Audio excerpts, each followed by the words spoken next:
ಎಲ್ಲರಿಗೂ ನಮಸ್ತೆ. ನಾನು ನಿಮ್ಮ ವಿಜಯನಗರ ಆರ್ಮಿ ಅಫಿಷಿಯಲ್ ಅಡ್ಮಿನ್. ಇವತ್ತಿನ ವಿಡಿಯೋದಲ್ಲಿ ಅಗ್ನಿವೀರ 2026ರ ನೇಮಕಾತಿಯ ಬಗ್ಗೆ ಸೆಲೆಕ್ಷನ್ ಪ್ರೊಸೆಸ್ ಆಗಿರ್ಬೋದು, ಹಾಗೆ ಎಕ್ಸಾಮ್ ಪ್ರೊಸೆಸ್ ಆಗಿರ್ಬೋದು, ಪ್ರತಿಯೊಂದು ಡೀಟೇಲ್ಸ್ ಆಗಿ ನೋಡ್ತಾ ಹೋಗೋಣ. ಸೊ ಇದಕ್ಕೂ ಮುಂಚೆ ಯಾರು ನಮ್ಮ ಯೂಟ್ಯೂಬ್ ಚಾನಲ್ನ ಸಬ್ಸ್ಕ್ರೈಬ್ ಆಗಿಲ್ಲ, ಸೊ ದಯವಿಟ್ಟು ಸಬ್ಸ್ಕ್ರೈಬ್ ಆಗಿ ಅಂತ ಹೇಳ್ತಾ ಇವಾಗಿನ ವಿಡಿಯೋ ಸ್ಟಾರ್ಟ್ ಮಾಡೋಣ ಬನ್ನಿ.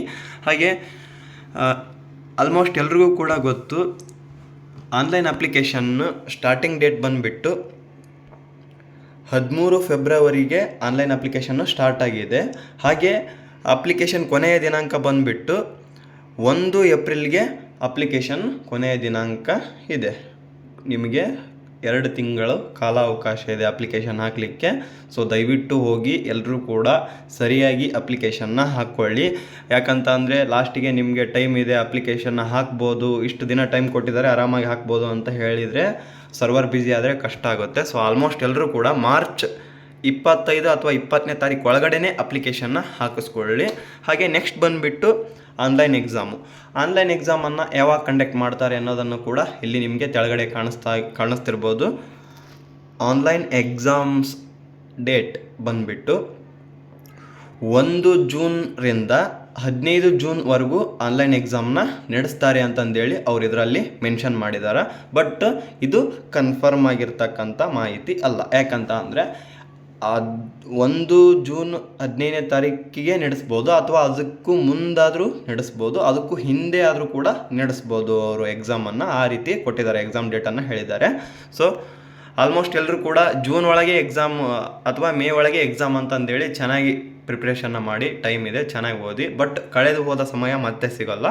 ಸೊ ದಯವಿಟ್ಟು ಎಲ್ಲರೂ ಕೂಡ ಸರಿಯಾಗಿ ಸ್ಟಡಿ ಮಾಡಿ. ಹಾಗೆ ನೆಕ್ಸ್ಟ್ ನೋಡೋಣ ಎಜುಕೇಷನ್ ಕ್ವಾಲಿಫಿಕೇಷನ್ ಬಗ್ಗೆ. ಎಜುಕೇಷನ್ ಕ್ವಾಲಿಫಿಕೇಷನ್ ಬಂದುಬಿಟ್ಟು ಅಗ್ನಿವೀರ ಜನರಲ್ ಡ್ಯೂಟಿ ಅವರಿಗೆ 10ನೇ ತರಗತಿ ಪಾಸ್ ಆಗಿರಬೇಕು. ಹಾಗೆ ಅವರು 45% ಹೊಂದಿರಬೇಕಾಗುತ್ತೆ. ಹಾಗೆ ನೆಕ್ಸ್ಟ್ ಬಂದುಬಿಟ್ಟು 5 ಸಬ್ಜೆಕ್ಟಲ್ಲಿ, ಅಂದರೆ 6 ಸಬ್ಜೆಕ್ಟ್ ಇರುತ್ತೆ ನಿಮಗೆ, ಅದರಲ್ಲಿ 5 ಸಬ್ಜೆಕ್ಟಲ್ಲಿ ಪ್ರತಿಯೊಂದು ಸಬ್ಜೆಕ್ಟಲ್ಲಿ ನೀವು 33 ಅಂಕಗಳನ್ನು ತಗೊಂಡು ಪಾಸ್ ಆಗಿರಬೇಕು. ಹಾಗೆ ಏಜ್ ನೋಡ್ತಾ ಹೋಗೋಣ. ಏಜ್ ಬಂದುಬಿಟ್ಟು ಆಲ್ಮೋಸ್ಟ್ ಎಲ್ಲರಿಗೂ ಕೂಡ ಗೊತ್ತು, 17 22 ಏಜನ್ನು ಕಂಡಕ್ಟ್ ಮಾಡಿದ್ದಾರೆ. ಇಲ್ಲಿ ನಿಮಗೆ ಕಾಣಿಸ್ತಿರ್ಬೋದು, ಏಜು 17 22 ಆಗಿದೆ. ಹಾಗೆ ನೆಕ್ಸ್ಟ್ ಡೇಟ್ ಆಫ್ ಬರ್ತ್ ಎಲ್ಲಿಂದ ಎಲ್ಲಿವರೆಗೂ ಜನಿಸಿರಬೇಕು ಅನ್ನೋದನ್ನು ನೋಡ್ತಾ ಹೋಗೋಣ. ಸೊ ಇದು ಫಸ್ಟು ಎಜುಕೇಷನ್ ಕ್ವಾಲಿಫಿಕೇಷನ್ ಬಗ್ಗೆ ಸಂಪೂರ್ಣವಾದ ಮಾಹಿತಿಯನ್ನು ನೋಡ್ತಾ ಹೋಗೋಣ. ನೆಕ್ಸ್ಟ್ ಬಂದುಬಿಟ್ಟು ಅಗ್ನಿವೀರ ಟೆಕ್ನಿಕಲ್ ಅವರು ಕ್ವಾಲಿಫಿಕೇಷನ್ ಬಂದುಬಿಟ್ಟು 10ನೇ ತರಗತಿಯ ಜೊತೆ ITI ಅವರು ಪಾಸ್ ಆಗಿರಬೇಕಾಗುತ್ತೆ. ಟೋಟಲ್ 50% ಮೇಲ್ಗಡೆ ಅವ್ರದ್ದು ಆಗಿರಬೇಕಾಗುತ್ತೆ. ಹಾಗೆ ಅವ್ರಿಗೂ ಕೂಡ ಏಜ್ ಬಂದುಬಿಟ್ಟು ಸೇಮ್ ಇರುತ್ತೆ, 17 22 ಇರುತ್ತೆ. ಸೊ ಹಾಗೆ ನೆಕ್ಸ್ಟ್ ನೋಡ್ತಾ ಹೋಗೋಣ ಅಗ್ನಿವೀರ ಕ್ಲರ್ಕ್ ಸ್ಟೋರ್ ಕೀಪರ್ ಬಗ್ಗೆ ನೋಡ್ತಾ ಹೋಗೋಣ. ಅಗ್ನಿವೀರ ಕ್ಲರ್ಕ್ ಸ್ಟೋರ್ ಕೀಪರ್ ಅವ್ರಿಗೆ ಅಪ್ಲಿಕೇಶನ್ ಹಾಕಲಿಕ್ಕೆ ಕ್ವಾಲಿಫಿಕೇಷನ್ ಬಂದುಬಿಟ್ಟು ಅವರು 10ನೇ ತರಗತಿಯ ಜೊತೆ ಸೆಕೆಂಡ್ PUC ಪಾಸ್ ಆಗಿರಬೇಕಾಗತ್ತೆ. ಸೆಕೆಂಡ್ PUCಯಲ್ಲಿ ನಿಮ್ಮ ಕೋರ್ಸ್ ಬಂದುಬಿಟ್ಟು ಆರ್ಟ್ಸ್ ಆಗಿರ್ಬೋದು, ಅಥವಾ ಕಾಮರ್ಸ್ ಆಗಿರ್ಬೋದು, ಸೈನ್ಸ್ ಆಗಿರ್ಬೋದು, ಇದರಲ್ಲಿ ನೀವು ಯಾವುದೇ ಇದ್ದರೂ ಕೂಡ ಕೋರ್ಸ್ ಇದ್ದರೂ ಕೂಡ ನೀವು ಅಪ್ಲಿಕೇಶನ್ನ ಹಾಕ್ಬೋದು. ಅವ್ರಿಗೂ ಕೂಡ ಸೇಮ್ ಏಜೇ ಇರುತ್ತೆ, 17 22 ಏಜನ್ನು ಕೊಟ್ಟಿದ್ದಾರೆ. ಸೊ ನೆಕ್ಸ್ಟ್ ಬಂದುಬಿಟ್ಟು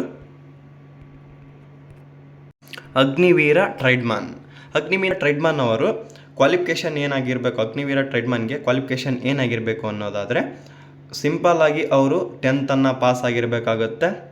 ಹಾಗೆ ಪ್ರತಿಯೊಂದು ಸಬ್ಜೆಕ್ಟಲ್ಲಿ ಅವರು 33 ಅಂಕಗಳನ್ನು ತೊಗೊಂಡಿರಬೇಕಾಗತ್ತೆ. 6 ಸಬ್ಜೆಕ್ಟ್ಗಳು ಇರ್ತವೆ. ಸೊ ಅದರಲ್ಲಿ 5 ಸಬ್ಜೆಕ್ಟಲ್ಲಿ 33 ಅಂಕಗಳನ್ನು ತೊಗೊಂಡಿರಬೇಕಾಗತ್ತೆ. ಹಾಗೆ ನೆಕ್ಸ್ಟ್ ಬಂದುಬಿಟ್ಟು ಅಗ್ನಿವೀರ ಟ್ರೈಡ್ಮನ್ನ 8ನೇ ತರಗತಿ ಪಾಸ್ ಆದವರು ಕೂಡ ಅಪ್ಲಿಕೇಶನ್ನ ಹಾಕ್ಬೋದು. ಅವ್ರಿಗೂ ಕೂಡ ಸೇಮ್ ಏಜ್ ಇರುತ್ತೆ, 17 22 ಸೇಮ್ ಏಜ್ ಇರುತ್ತೆ. ಯಾವುದೇ ರೀತಿ ಬದಲಾವಣೆ ಇರಲ್ಲ, ಎಲ್ಲ ಟ್ರೈಡ್ ಅವ್ರಿಗೂ ಸೇಮ್ ಇರುತ್ತೆ. ಬಟ್ ನರ್ಸಿಂಗ್ ಅಸಿಸ್ಟೆಂಟ್ ಅವ್ರಿಗೂ ಕೂಡ 23 ಏಜನ್ನು ಮಾಡಿದ್ದಾರೆ. ಸೊ ಅದು ಅಷ್ಟೊಂದು ಗೊತ್ತಿಲ್ಲ. ನೆಕ್ಸ್ಟ್ ನೋಡ್ತಾ ಹೋಗೋಣ. ಮೇನಾಗಿ ಅಗ್ನಿವೀರ ಅಪ್ಲಿಕೇಶನ್ ಹಾಕೋಕ್ಕೆ ಡೇಟ್ ಆಫ್ ಬರ್ತ್ ಎಲ್ಲಿಂದ ಎಲ್ಲಿವರೆಗೂ ಜನಿಸಿರಬೇಕು ಅನ್ನೋದಾದರೆ ಡೇಟ್ ಆಫ್ ಬರ್ತನ್ನು ಸಂಪೂರ್ಣವಾದ ಮಾಹಿತಿಯನ್ನು ಇವಾಗ ನೋಡ್ತಾ ಹೋಗೋಣ. ಸೊ ಯಾಕಂದರೆ ಎಲ್ಲರೂ ಕೂಡ ಇಲ್ಲೇ ಕನ್ಫ್ಯೂಷನ್ ಆಗೋದು, ಎಲ್ಲರಿಗೂ ಕೂಡ ಇದೇ ಪ್ರಾಬ್ಲಮ್ ಏನಂತ ಹೇಳಿದರೆ, ಸೊ 17 22 ಅಂದರೆ ಕೆಲವೊಂದು ಹುಡುಗರಿಗೆ ಇನ್ನೂ 22 ಏಜ್ ಆಗಿಲ್ಲ, 21 ಮೇಲೂ ಕೂಡ ಆಗಿಲ್ಲ. ನಮ್ದು ಇನ್ನೂ ಅಪ್ಲಿಕೇಶನ್ ಹಾಕೋಕ್ಕಾಗ್ತಿಲ್ಲ ಬ್ರೋ, ನಮ್ದಿನ್ನೂ 21 ಆಗೇ ಇಲ್ಲ, ಏಜ್ 21 ಆಗಿಲ್ಲ, 22 ಆಗಿಲ್ಲ, ಆದರೂ ಕೂಡ ನಾವು ಅಪ್ಲಿಕೇಶನ್ ಹಾಕೋಕ್ಕಾಗಿಲ್ಲ. ಅದರಲ್ಲಿ ಬೇರೆ 22 ಅಂತ ಘೋಷಣೆ ಮಾಡಿದ್ದಾರೆ. ಯಾಕೆ ಈ ಥರ ಆಗ್ತಿದೆ ಅಂತ ಕೇಳ್ತಿದ್ದಾರೆ. ಬಟ್ ನಾವೇನು ಮಾಡೋಕ್ಕಾಗಲ್ಲ ಬ್ರದರ್, ಎಲ್ಲ ಆರ್ಮಿ ಪ್ರೊಸೀಜರು, ಅದು ಹೆಂಗಿರುತ್ತೆ ನಾವು ಹಂಗೆ ಹೋಗಲೇಬೇಕಾಗುತ್ತೆ. ಅವ್ರು ಯಾಕೆ ಈ ಥರ ಮಾಡಿದ್ದಾರೆ ಅಂತ ಅಂದರೆ, ನೀವು ಇಲ್ಲಿಂದ ಟ್ರೈನಿಂಗ್ ಹೋಗೋ ಒಳಗಡೆ ನಿಮಗೆ 22 ಕಂಪ್ಲೀಟ್ ಆಗುತ್ತೆ ಅಂತಂದೇಳಿ ಅವರು ಈ ಡೇಟ್ ಆಫ್ ಬರ್ತ್ನ ಕೊಟ್ಟಿರ್ತಾರೆ. ಸೊ ನೋಡ್ಕೋಬೋದು, ಒಂದು ಸಾರಿ ಕ್ಲೀನಾಗಿ ಅರ್ಥ ಮಾಡ್ಕೊಳ್ರಿ. ಈ ಡೇಟ್ ಆಫ್ ಬರ್ತ್ ಇದ್ದವರು ಇಲ್ಲಿಂದ ಇಲ್ಲಿವರೆಗೂ ಡೇಟ್ ಆಫ್ ಬರ್ತ್ ಇದ್ದವ್ರು ಮಾತ್ರ ಅಪ್ಲಿಕೇಶನ್ ಹಾಕ್ಬೋದು. ಇದಕ್ಕೂ ಕೆಳಗಡೆ ಅಥವಾ ಇದಕ್ಕೂ ಮೇಲ್ಗಡೆ ಇದ್ದವರು ಯಾರು ಕೂಡ ಅಪ್ಲಿಕೇಶನ್ ಹಾಕಲಿಕ್ಕೆ ಆಗಲ್ಲ. ಇಲ್ಲಿ ಒಂದು ಸಾರಿ ನೋಡ್ಕೊಳ್ರಿ. 1 ಜುಲೈ 2005ರಿಂದ 1 ಜುಲೈ 2009 ಒಳಗಡೆ ಇರೋರು ಅಪ್ಲಿಕೇಶನ್ನ ಹಾಕಬೇಕು. ಉದಾಹರಣೆ ನಿಮಗೆ ಇನ್ನೊಂದು ಸರ್ತಿ ಹೇಳ್ತೀನಿ, ಏನಂತ ಅಂದರೆ, ಇವಾಗ 1 ಜುಲೈ 2005 ಇದ್ರ ಮೇಲ್ಗಡೆ ಇರೋರು ಮಾತ್ರ ಅಪ್ಲಿಕೇಶನ್ ಹಾಕಬೇಕಾಗತ್ತೆ. ಒಂದು ವೇಳೆ ನಿಮ್ದೇನಾದರೂ 1/6/2005 ಇದ್ರೂ ಕೂಡ ಬರಲ್ಲ, 30 ಜೂನ್ 2005 ಇದ್ರೂ ಕೂಡ ಬರಲ್ಲ. ಹಾಗೆ ನೆಕ್ಸ್ಟ್ ಇದರಲ್ಲಿ ನೋಡೋದಾದರೆ 2 ಜುಲೈ 2009 ಇದ್ರೂ ಕೂಡ ನೀವು ಅಪ್ಲಿಕೇಶನ್ನ ಹಾಕಲಿಕ್ಕೆ ಬರಲ್ಲ. ಒಂದು ದಿನ ಹೆಚ್ಚಿಗೆ ಆದರೂ ಕೂಡ ನೀವು ಅಪ್ಲಿಕೇಶನ್ನು ಹಾಕಲಿಕ್ಕೆ ಆಗಲ್ಲ. ಸೊ ಯಾರು ಕೂಡ ಟ್ರೈ ಮಾಡಲಿಕ್ಕೆ ಹೋಗಬೇಡಿ. ಇದು ನಿಮಗೆ ಸಂಪೂರ್ಣವಾದ ಮಾಹಿತಿ ಅರ್ಥ ಆಗಿದೆ ಅಂತ ಅಂದ್ಕೊತೀನಿ. ನೆಕ್ಸ್ಟ್ ನೋಡೋಣ. ಆಲ್ರೆಡಿ ಎಲ್ಲರಿಗೂ ಗೊತ್ತಿರೋ ಹಾಗೆ ಸ್ಟಾರ್ಟಿಂಗ್ ಡೇಟ್ ಬಂದುಬಿಟ್ಟು ಎಲ್ಲರಿಗೂ ಗೊತ್ತಿರೋ ಹಾಗೆ 13 ಫೆಬ್ರವರಿಯಿಂದ 1 ಏಪ್ರಿಲ್ 2026 ಎಲ್ಲರೂ ಕೂಡ ಅಪ್ಲಿಕೇಶನ್ನ ಹಾಕ್ಬೋದು. ನೆಕ್ಸ್ಟ್ ನೋಡೋಣ, ಎಕ್ಸಾಮಿನೇಷನ್ ಫೀಸ್ ಬಂದುಬಿಟ್ಟು ಪುರುಷ ಹಾಗೂ ಮಹಿಳೆಯರಿಗೆ ಹಾಗೂ SC ST OBC ಕೆಟಗಿರಿಯವರು, EWS ಕೆಟಗಿರಿಯವರು ಯಾರಾದರೂ ಆಗಿರಲಿ ಎಲ್ಲರೂ ಕೂಡ 250 ರೂಪಾಯಿ ಆನ್ಲೈನ್ DDನ ಕಟ್ಟಲೇಬೇಕಾಗತ್ತೆ. 250 ರೂಪಾಯಿ, 250ನ ನೀವು ಆನ್ಲೈನ್ DDನ ಕಟ್ಟಬೇಕಾಗುತ್ತೆ ಅಪ್ಲಿಕೇಶನ್ ಹಾಕುವಾಗ. ಬಟ್ ಕಂಪ್ಯೂಟರ್ ಸೆಂಟರಲ್ಲಿ ನೀವು ಅಪ್ಲಿಕೇಶನ್ ಹಾಕಲಿಕ್ಕೆ ಹೋದಾಗ ಅಲ್ಲಿ ಅವರು ಎಕ್ಸ್ಟ್ರಾ 100 ರೂಪಾಯಿ ಅಥವಾ 150 ರೂಪಾಯಿ ಚಾರ್ಜಸನ್ನು ಮಾಡ್ತಾರೆ ಒಂದು ಅಪ್ಲಿಕೇಶನ್ ಹಾಕಲಿಕ್ಕೆ. ಒಂದು ವೇಳೆ ನೀವು 2 ಅಪ್ಲಿಕೇಶನ್ ಹಾಕ್ತೀರಾ ಅಂತ ಅಂದರೆ 500 ರೂಪಾಯಿ ಆನ್ಲೈನ್ DD ಆಗುತ್ತೆ. ಅವ್ರದ್ದು ಎಷ್ಟಿದೆನೋ ಅವರು ಫೀಸನ್ನು ತೊಗೊಳ್ತಾರೆ. ಸೊ ಇದು ನಿಮಗೆ ಅರ್ಥ ಆಗಿದೆ ಅಂದ್ಕೊತೀನಿ. ನೆಕ್ಸ್ಟ್ ನೋಡೋಣ, ಎಕ್ಸಾಮು ಯಾವ ಲ್ಯಾಂಗ್ವೇಜಲ್ಲಿ ಇರುತ್ತೆ ಅನ್ನೋದನ್ನು ನೋಡ್ತಾ ಹೋಗೋಣ. ಇಲ್ಲಿ ನಿಮಗೆ ಕಾಣಿಸ್ತಿರ್ಬೋದು ಕಾಮನ್ ಎಂಟ್ರೆನ್ಸ್ ಎಕ್ಸಾಮ್ ಅಂತ ಹೇಳಿ. CE will be conduct 13 language ಒಳಗೆ ಎಕ್ಸಾಮಿನೇಷನ್ನ ನಡೆಸ್ತಾರೆ. ಅದರಲ್ಲಿ ಮೇನಾಗಿ ನಮ್ಮ ಕನ್ನಡ ಕೂಡ ಒಂದು. ಆಲ್ಮೋಸ್ಟ್ ಹೋದ ಸರ್ತಿ ಅಪ್ಲಿಕೇಶನ್ ಹಾಕಿದವ್ರಿಗೆ ಇದು ಗೊತ್ತಿರುತ್ತೆ. ಕನ್ನಡ ಇದರಲ್ಲಿ ಇದೆ, ಎಕ್ಸಾಮಲ್ಲಿ ನಾವು ಕನ್ನಡ ಬರಲಿಕ್ಕೆ ಇದರಲ್ಲಿ ಇದೆ ಅಂತಂದೇಳಿ ನಿಮಗೆ ಗೊತ್ತಿರ್ಬೋದು. ಹಾಗೆ ಒಂದು ವೇಳೆ ನಿಮಗೆ ಏನಾದರೂ ಕನ್ನಡ ಅಷ್ಟೊಂದು ಪರ್ಫೆಕ್ಟ್ ಇಲ್ಲ, ಇಂಗ್ಲೀಷ್ ಒಳಗೆ ನೀವು ಪರ್ಫೆಕ್ಟ್ ಇದ್ದೀರಾ ಅಂದರೆ ಇಂಗ್ಲೀಷಲ್ಲಿ ಕೂಡ ನೀವು ಎಕ್ಸಾಮ್ ಬರಿಬೋದು. ಮಲಯಾಳಂ ಇದೆ, ತಮಿಳ್ ಇದೆ, ತೆಲುಗು ಇದೆ, ಪಂಜಾಬಿ ಇದೆ, ಒಡಿಯಾ ಇದೆ, ಬೆಂಗಾಳಿ ಇದೆ, ಉರ್ದು ಇದೆ, ಹಾಗೆ ಗುಜರಾತಿ ಇದೆ, ಮರಾಠಿ ಇದೆ, ಅಸ್ಸಾಮಿ ಇದೆ. ಟೋಟಲ್ ಆಗಿ ಒಟ್ಟು 13 ಭಾಷೆಗಳಲ್ಲಿ ನಿಮಗೆ ಎಕ್ಸಾಮನ್ನು ಕಂಡಕ್ಟ್ ಮಾಡಿದ್ದಾರೆ. ಆಲ್ಮೋಸ್ಟ್ ನನ್ನ ಪ್ರಕಾರ ಎಲ್ಲರೂ ಕೂಡ ಕನ್ನಡನೇ ಚೂಸ್ ಮಾಡ್ಕೊಳ್ಳಿ. ಯಾಕಂತ ಅಂದರೆ ನೀವು ಒಂದು ವೇಳೆ ಕನ್ನಡ ಇಲ್ಲಿ ಎಕ್ಸಾಮಿನೇಷನ್ ಕನ್ನಡ ಲ್ಯಾಂಗ್ವೇಜ್ ಏನಾದರೂ ಕೊಟ್ಟರೆ ಅಪ್ಲಿಕೇಶನ್ ಹಾಕುವಾಗ ಅಲ್ಲಿ ನೀವೇನು ಎಕ್ಸಾಮ್ಗೆ ಹೋಗಿರ್ತೀರಲ್ವ, ಅಲ್ಲಿ ನೀವು ಇಂಗ್ಲೀಷ್ನಲ್ಲಾದರೂ ಟ್ರಾನ್ಸ್ಲೇಷನ್ ಮಾಡ್ಕೋಬೋದು, ಹಿಂದಿಯಲ್ಲಾದರೂ ಟ್ರಾನ್ಸ್ಲೇಷನ್ನ ಮಾಡ್ಕೋಬೋದು. ಯಾಕಂತ ಅಂದರೆ ಒಂದು ವೇಳೆ ನೀವೇನಾದರೂ ಇಂಗ್ಲೀಷಲ್ಲಿ ಇಲ್ಲಿ ಅಪ್ಲಿಕೇಶನ್ ಹಾಕುವಾಗ ಇಂಗ್ಲೀಷಲ್ಲಿ ಎಕ್ಸಾಮ್ ಲ್ಯಾಂಗ್ವೇಜ್ ತೊಗೊಂಡ್ರಿ ಅಂತ ಅಂದ್ಕೊಂಡ್ರೆ ಅಲ್ಲಿ ನೀವು ಕನ್ನಡದಲ್ಲಿ ಟ್ರಾನ್ಸ್ಲೇಷನ್ ಮಾಡ್ಕೊಳ್ಳಿಕ್ಕೆ ಬರಲ್ಲ. ಹಿಂದಿ ಅಥವಾ ಇಂಗ್ಲೀಷಲ್ಲಿ ಮಾತ್ರ ಮಾಡ್ಕೊಳ್ಳಿಕ್ಕೆ ಬರುತ್ತೆ. ಅದೇ ನೀವು ಕನ್ನಡದಲ್ಲಿ ತೊಗೊಂಡ್ರೆ 3 ಭಾಷೆಗಳಲ್ಲಿ ನೀವು ಟ್ರಾನ್ಸ್ಲೇಷನ್ನ ಮಾಡ್ಕೋಬೋದು. ಅಲ್ಲಿ ಅದು ಕೂಡ ಉಪಯೋಗ ಇರುತ್ತೆ ನಿಮಗೆ. ಆಲ್ಮೋಸ್ಟ್ ಕನ್ನಡನೇ ಎಕ್ಸಾಮ್ ಚೂಸ್ ಮಾಡ್ಕೊಳ್ಳಿ, ಎಕ್ಸಾಮ್ ಲ್ಯಾಂಗ್ವೇಜ್ನ ಕನ್ನಡನೇ ಚೂಸ್ ಮಾಡ್ಕೊಳ್ಳಿ. ಹಾಗೆ ನೆಕ್ಸ್ಟ್ ನೋಡೋಣ, ಎಕ್ಸಾಮ್ ಕ್ವಶನ್ ಬಂದುಬಿಟ್ಟು 50 ಕ್ವಶನ್ಸ್ ಇರ್ತವೆ. 1 ತಾಸು ನಿಮಗೆ ಎಕ್ಸಾಮ್ ಬರೆಯೋಕ್ಕೆ ಕಾಲಾವಕಾಶ ಇರುತ್ತೆ. 1 ತಾಸು ಎಕ್ಸಾಮ್ ಬರೆಯೋಕ್ಕೆ ಕಾಲಾವಕಾಶ ಇರುತ್ತೆ. ಹಾಗೆ 50 ಕ್ವಶನ್ ಇರ್ತವೆ. 100 ಮಾರ್ಕ್ಸ್ಗೆ ನಿಮಗೆ ಎಕ್ಸಾಮ್ ಇರುತ್ತೆ. 1 ಕ್ವಶನ್ಗೆ 2 ಅಂಕಗಳು ನೀವು ಪಡಿತೀರ. ನೆಕ್ಸ್ಟ್ ನೋಡೋಣ, ಇದರಲ್ಲಿ ಯಾವುದೇ ರೀತಿಯಾದ ನೆಗೆಟಿವ್ ಮಾರ್ಕ್ಸ್ ಕೂಡ ಇರೋದಿಲ್ಲ. ಎಲ್ಲರೂ ಕೂಡ ಆರಾಮಾಗಿ ನೀವು ಎಕ್ಸಾಮ್ನ ಬರೀಬೇಕು. ಒಂದು ವೇಳೆ ಮೊದಲನೇ ಸರ್ತಿ ಯಾರಾದರೂ ಎಕ್ಸಾಮ್ ಬರೆಯೋರಿದ್ದರೆ, ಒಂದು ವೇಳೆ ನಿಮ್ಗೆ ಇದ್ರ ಬಗ್ಗೆ ಇನ್ಫಾರ್ಮೇಷನ್ ಗೊತ್ತಿಲ್ಲ ಅಂದರೆ ಒಂದು ಕಿವಿ ಮಾತು ಹೇಳೋಕ್ಕೆ ಇಷ್ಟಪಡ್ತೀನಿ. ಏನು ಅಂತ ಅಂದರೆ, ನೀವು ಇವಾಗ 50 ಕ್ವಶನಲ್ಲಿ ಒಂದು 30ರಿಂದ 40 ಕ್ವಶನ್ನ ನಿಮಗೆ ಗೊತ್ತಿರ್ತವೆ. ಇನ್ನು 20 ಅಥವಾ 10 ಕ್ವಶನ್ ನಿಮಗೆ ಗೊತ್ತಿರಲ್ಲ ಅಂತ ಅಂದರೆ ನೀವು ಖಾಲಿ ಬಿಡೋ ಅವಶ್ಯಕತೆ ಇಲ್ಲ. ಅದನ್ನು ಕೂಡ ನೀವು ಟಿಕ್ ಮಾಡಿ ಬರ್ಬೋದು. ಇದು ಕಂಪ್ಯೂಟರ್ ಬೇಸ್ಡ್ ಎಕ್ಸಾಮ್ ಆಗಿರುತ್ತೆ. ಸೊ ನೆಕ್ಸ್ಟ್ ನೋಡೋಣ, ಫಿಸಿಕಲ್ ಸ್ಟ್ಯಾಂಡರ್ಡ್ ಬಗ್ಗೆ ನೋಡ್ತಾ ಹೋಗೋಣ. ಅದು ಮೊದಲನೇದಾಗಿ ಹೇಳಬೇಕು ಅಂತಂದರೆ ನಿಮ್ಮ ಹೈಟು ಯಾವ್ಯಾವ ಟ್ರೇಡ್ಗೆ ಎಷ್ಟು ಸೆಂಟಿಮೀಟರ್ ನೀವು ಹೈಟನ್ನು ಹೊಂದಿರಬೇಕು ಅನ್ನೋದನ್ನು ನೋಡ್ತಾ ಹೋಗೋಣ. ಮೊದಲನೇದಾಗಿ ನೋಡಿಕೊಳ್ಳಿ, ಇಲ್ಲಿ ಅಗ್ನಿವೀರ ಜನರಲ್ ಡ್ಯೂಟಿ ಬಂದುಬಿಟ್ಟು 166 ಸೆಂಟಿಮೀಟರ್ ನೀವು ಹೈಟನ್ನು ಹೊಂದಿರಬೇಕಾಗುತ್ತೆ. ಹಾಗೆ ನೆಕ್ಸ್ಟ್ ಬಂದುಬಿಟ್ಟು ಅಗ್ನಿವೀರ ಟೆಕ್ನಿಕಲ್ ಬಂದುಬಿಟ್ಟು ನೀವು 165 ಸೆಂಟಿಮೀಟರ್ ಹೈಟನ್ನು ಹೊಂದಿರಬೇಕಾಗುತ್ತೆ. ಹಾಗೆ ನೆಕ್ಸ್ಟ್ ಬಂದುಬಿಟ್ಟು ಅಗ್ನಿವೀರ ಟ್ರೇಡ್ಮನ್ನು, ಹಾಗೆ ಅಗ್ನಿವೀರ ಟ್ರೇಡ್ಮನ್ 8ನೇ ತರಗತಿ ಪಾಸ್ ಆಗಿರೋರು, 10ನೇ ತರಗತಿ ಪಾಸ್ ಆಗಿರೋರು, ನಿಮಗೆ ಇಬ್ಬರಿಗೂ ಕೂಡ ಸೇಮ್ ಹೈಟು ಇರುತ್ತೆ, 166 ಸೆಂಟಿಮೀಟರ್ ಹೈಟು ನಿಮಗೆ ಇರುತ್ತೆ. ಹಾಗೆ ನೆಕ್ಸ್ಟ್ ಬಂದುಬಿಟ್ಟು ಅಗ್ನಿವೀರ ಕ್ಲರ್ಕ್ ಅವರಿಗೆ, ಅಗ್ನಿವೀರ ಕ್ಲರ್ಕ್ ಸ್ಟೋರ್ ಕೀಪರ್ ಅವರಿಗೆ 162 ಸೆಂಟಿಮೀಟರ್ ಹೈಟನ್ನು ನೀವು ಹೊಂದಿರಬೇಕಾಗಿರುತ್ತೆ. ಹಾಗೆ ಚೆಸ್ಟ್ ನೋಡ್ತಾ ಹೋಗೋಣ. ಚೆಸ್ಟ್ ಬಂದುಬಿಟ್ಟು ಆಲ್ ಟ್ರೇಡ್ಗೂ ಕೂಡ ಸೇಮ್ ಕೊಟ್ಟಿದ್ದಾರೆ. ಅಂದರೆ general duty, technical, tradesman, clerk, storekeeper ಆಗಿರ್ಬೋದು, ಇವರೆಲ್ಲರಿಗೂ ಕೂಡ ಸೇಮ್ ಇರುತ್ತೆ.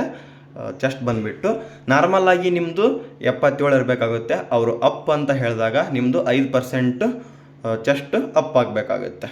ನಾರ್ಮಲಾಗಿ 77, ಅವ್ರು ಅಪ್ ಮಾಡಿದಾಗ 82 ನಿಮ್ಮದು ಚೆಸ್ಟ್ ಬರಬೇಕಾಗತ್ತೆ. ಸೊ ಎಲ್ಲರಿಗೂ ಕೂಡ ಅರ್ಥ ಆಗಿದೆ ಅಂತ ಅಂದ್ಕೊತೀನಿ. ನೆಕ್ಸ್ಟ್ ನೋಡೋಣ.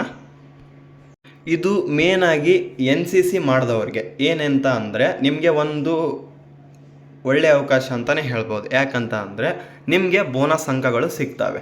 ಮೊದಲನೇದಾಗಿ NCC A ಸರ್ಟಿಫಿಕೇಟ್ ಹೊಂದಿದವರಿಗೆ 5 ಮಾರ್ಕ್ಸ್ಗಳನ್ನು ನಿಮಗೆ ಬೋನಸ್ ಮಾರ್ಕ್ಸ್ಗಳನ್ನಾಗಿ ಕೊಡ್ತಾರೆ. ನೆಕ್ಸ್ಟ್ NCC B ಆದವರಿಗೆ 10 ಮಾರ್ಕ್ಸ್ ಇರ್ತವೆ. ಹಾಗೆ NCC C ಆದವರಿಗೆ 20 ಮಾರ್ಕ್ಸ್ ಸಿಗುತ್ತೆ.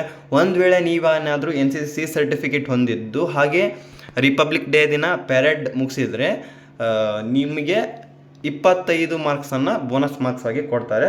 ಇದರಲ್ಲಿ ಮೇನಾಗಿ ಒಂದು ಹೇಳೋಕ್ಕೆ ಇಷ್ಟಪಡ್ತೀನಿ, ಯಾರು ಕೂಡ ಕನ್ಫ್ಯೂಸನ್ ಆಗಬೇಡಿ. ನಿಮಗೆ ಎಕ್ಸಾಮಲ್ಲಿ ಈ ಬೋನಸ್ ಮಾರ್ಕ್ಸ್ಗಳನ್ನು ಕೊಡಲ್ಲ, ನೀವು ಫಿಸಿಕಲಿ ಹೋದಾಗ ಮಾತ್ರ ಈ ಬೋನಸ್ ಮಾರ್ಕ್ಸ್ಗಳು ನಿಮಗೆ ಸಿಗ್ತವೆ.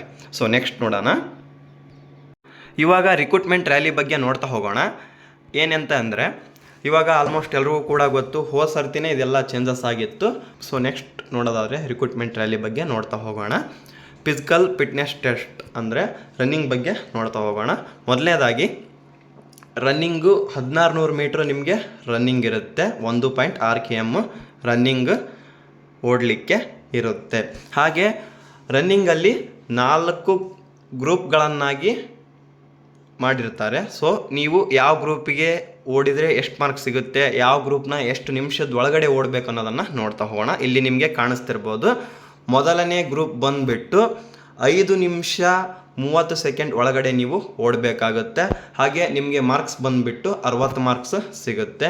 ಹಾಗೆ ಎರಡನೇ ಗ್ರೂಪ್ ಬಂದುಬಿಟ್ಟು 5 ನಿಮಿಷ 31 ಸೆಕೆಂಡಿಂದ ಹಿಡಿದು ನೀವು 5 ನಿಮಿಷ 45 ಸೆಕೆಂಡ್ ಒಳಗಡೆ ನೀವು ಎರಡನೇ ಗ್ರೂಪ್ಗೆ ಓಡಬೇಕಾಗುತ್ತೆ. ನಿಮಗೆ ಮಾರ್ಕ್ಸ್ ಬಂದುಬಿಟ್ಟು 48 ಮಾರ್ಕ್ಸ್ಗಳನ್ನು ಕೊಡ್ತಾರೆ. ಹಾಗೆ ಮೂರನೇ ಗ್ರೂಪ್ ಬಂದುಬಿಟ್ಟು 5 ನಿಮಿಷ 46 ಸೆಕೆಂಡಿಂದ 6 ನಿಮಿಷದವರೆಗೂ ನಿಮಗೆ ಓಡಲಿಕ್ಕೆ ಅವಕಾಶ ಇದೆ.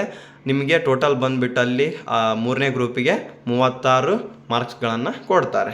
ಹಾಗೆ ನಾಲ್ಕನೇ ಗ್ರೂಪಿಗೆ ಬಂದುಬಿಟ್ಟು 6 ನಿಮಿಷ 1 ಸೆಕೆಂಡಿಂದ 6 ನಿಮಿಷ 15 ಸೆಕೆಂಡ್ವರೆಗೂ ನೀವು ನಾಲ್ಕನೇ ಗ್ರೂಪ್ಗೆ ಓಡಲಿಕ್ಕೆ ಟೈಮ್ ಕೊಟ್ಟಿದ್ದಾರೆ. ಅದಕ್ಕೆ ಟೋಟಲ್ ಮಾರ್ಕ್ಸ್ ಬಂದುಬಿಟ್ಟು 24 ಮಾರ್ಕ್ಸನ್ನು ಕೊಡ್ತಾರೆ. ಸೊ ನಿಮಗೆ ಫುಲ್ ಇದು ಅರ್ಥ ಆಗಿದೆ ಅಂತ ಅಂದ್ಕೊತೀನಿ.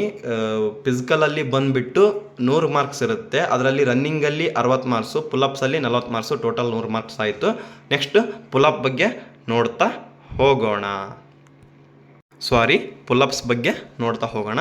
ಪುಲಪ್ಸ್ನ ನೀವು ಟೋಟಲ್ಲು 10 ಪುಲಪ್ಸ್ ಹೊಡೆದ್ರೆ ನಿಮಗೆ 40 ಮಾರ್ಕ್ಸ್ ಸಿಗುತ್ತೆ. ಹಾಗೆ 9 ಪುಲಪ್ಸ್ನ ನೀವು ಕಂಪ್ಲೀಟ್ ಮಾಡಿದರೆ 33 ಮಾರ್ಕ್ಸ್ ನಿಮಗೆ ಸಿಗುತ್ತೆ. ಹಾಗೆ ನೀವು 8 ಪುಲಪ್ಸ್ನ ಕಂಪ್ಲೀಟ್ ಮಾಡಿದರೆ 27 ಮಾರ್ಕ್ಸ್ ನಿಮಗೆ ಸಿಗುತ್ತೆ. ಹಾಗೆ ನೀವು 7 ಪುಲಪ್ಸ್ನ ಕಂಪ್ಲೀಟ್ ಮಾಡಿದರೆ 21 ಮಾರ್ಕ್ಸ್ ನಿಮಗೆ ಸಿಗುತ್ತೆ. ಹಾಗೆ 6 ಪುಲಪ್ಸ್ನ ನೀವು ಕಂಪ್ಲೀಟ್ ಮಾಡಿದರೆ 16 ಮಾರ್ಕ್ಸು ನಿಮಗೆ ಸಿಗುತ್ತೆ. ಒಂದು ವೇಳೆ ನೀವೇನಾದರೂ 5 ಪುಲಪ್ಸ್ನ ನೀವು ಕಂಪ್ಲೀಟ್ ಮಾಡಿದರೆ ನೀವು ಫೇಲ್ ಆಗಿ ಕನ್ಸಿಡರ್ ಆಗ್ತೀರಾ. ನೀವು ಇದಕ್ಕೆ ಪಾಸ್ ಆಗಲ್ಲ, ಫೇಲ್ ಆಗಿ ವಾಪಸ್ ಬರ್ತೀರಾ.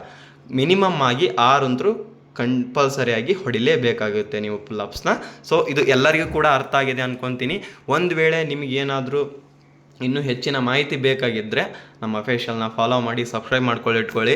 ಹಾಗೆ ಮೆಸೇಜ್ ಮಾಡ್ಬೋದು, ನೀವು ಮೆಸೇಜಲ್ಲಿ ನಾನು ರಿಪ್ಲೈ ಮಾಡ್ತೀನಿ. ಸೊ ಎಲ್ಲರೂ ಕೂಡ ಒಳ್ಳೆಯದಾಗಲಿ. ಸಿಕ್ಕ ಅವಕಾಶನ ಯಾರು ಕೂಡ ಮಿಸ್ ಮಾಡ್ಕೋಬೇಡ್ರಿ.